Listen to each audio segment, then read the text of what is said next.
Et Abélard et Crincrin et Marie-Chantal et Marie-Monique, etc., eurent une grande descendance. On oubliera l'origine consanguine de cette descendance.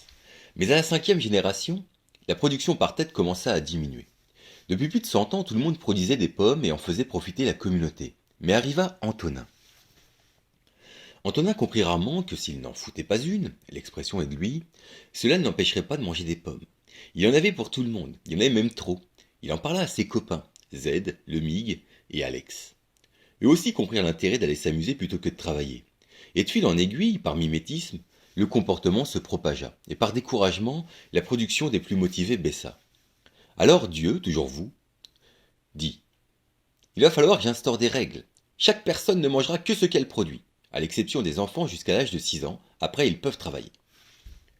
Vous veniez de poser la première base des droits de propriété, c'est-à-dire le droit d'user, de jouir et de disposer d'une chose, d'en être le maître absolu et exclusif, dans les conditions fixées par la loi étant la vôtre en tant que Dieu ici. Antonin et ses amis n'avaient plus que deux choix, soit ils se mettaient au travail, soit ils volaient. Ils ont bien évidemment commencé par la deuxième solution.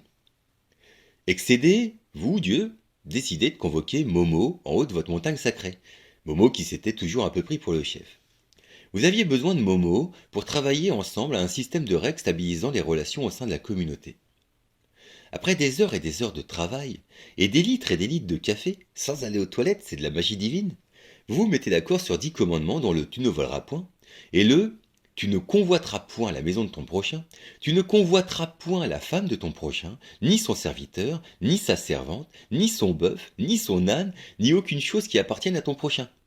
Et en petit, au bas de la stèle que Momo descendit de la montagne après s'être fait une hernie discale et un lumbago, vous avez ajouté: pour la femme, on pourra trouver des arrangements mais pas touche au bœuf ni à l'âne.